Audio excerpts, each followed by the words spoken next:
আপনি সেলফি তোলার জন্য এখানে দাঁত বের করে, সরি টু সে, আপনি এখানে ফুর্তি করার আমেজে থাকতেন না। আমাদের অনেকে আছেন ত্রাণ নিয়ে যে ওখানে ফুর্তি করার মতো একটা পরিবেশ তৈরি করেন, মনে হচ্ছে তিনি ফুর্তি করতে গেছেন, কোনো পিকনিক করতে গেছেন।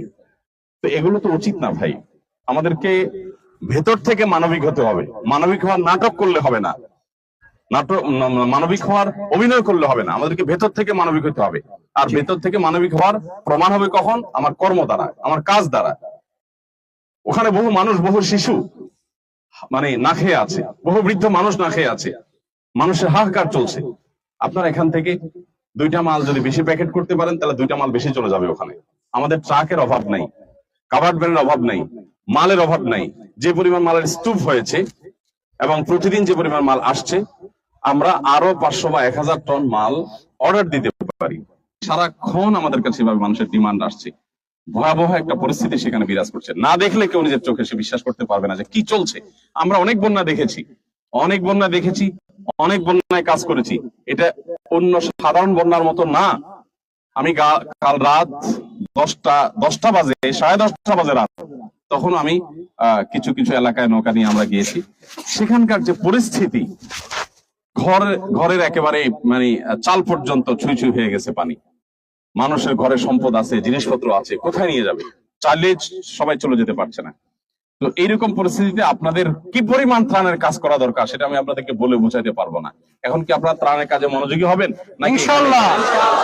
নাকি এখানে ঘুরে ঘুরে একটু তামাশা দেখবেন এবং একটু ছবি তুলে ফেসবুকে দিবেন যে এসেছি আসন্না ফাউন্ডেশন ত্রাণ তৎপরতায়? আসলে আপনি আসছেন ছবি তোলার কাজে।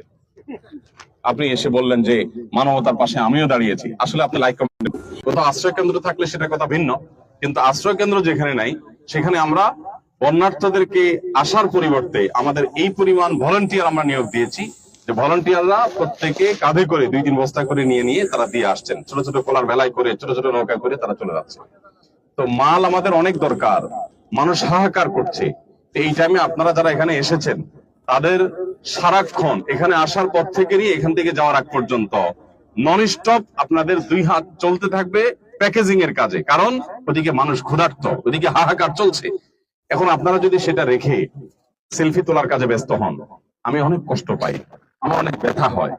এই জন্য আমি অনেক সময় সত্য কথা বলে ফেলি আপনাদেরকে, কারণ আমি দেখে আসছি। ওই দৃশ্য যদি আপনি দেখে আসতেন, আপনি সেলফি তোলার জন্য এখানে দাঁত বের করে, সরি টু সে, আপনি এখানে ফুর্তি করার আমেজে থাকতেন না। আমাদের অনেকে আছেন ত্রাণ নিয়ে যে ওখানে ফুর্তি করার মতো একটা পরিবেশ তৈরি করেন, মনে হচ্ছে তিনি ফুর্তি করতে গেছেন, কোনো পিকনিক করতে গেছেন।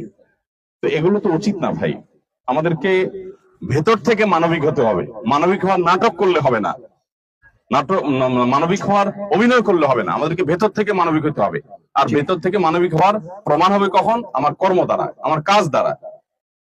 ওখানে বহু মানুষ, বহু শিশু মানে না খেয়ে আছে, বহু বৃদ্ধ মানুষ না খেয়ে আছে, মানুষের হাহাকার চলছে। আপনারা এখান থেকে 2টা মাল যদি বেশি প্যাকেট করতে পারেন তাহলে 2টা মাল বেশি চলে যাবে ওখানে।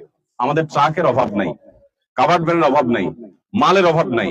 যে পরিমাণ মালের স্তূপ হয়েছে এবং প্রতিদিন যে পরিমাণ মাল আসছে, আমরা আরো 500 বা 1000 টন মাল অর্ডার দিতে পারি। যদিও কিছু কিছু মাল পাওয়া যাচ্ছে না, চিড়ার সংকট রয়েছে, অনেক কিছু সংকট রয়েছে। একের পর এক মাল আসছে, চতুর্পাশ থেকে আপনারা দেখতে পাচ্ছেন মাল নামতেছে একের পরে। কি পরিমাণ কাজ করা দরকার। সেখানে যারা আসছেন, বিশেষ করে মাদ্রাসা শিক্ষার্থীরা আজকে বেশি আসছেন, আপনাদেরকে বলতেছি, আপনারা কি কাজ করার জন্য আসছেন না ফুর্তি করতে আসছেন?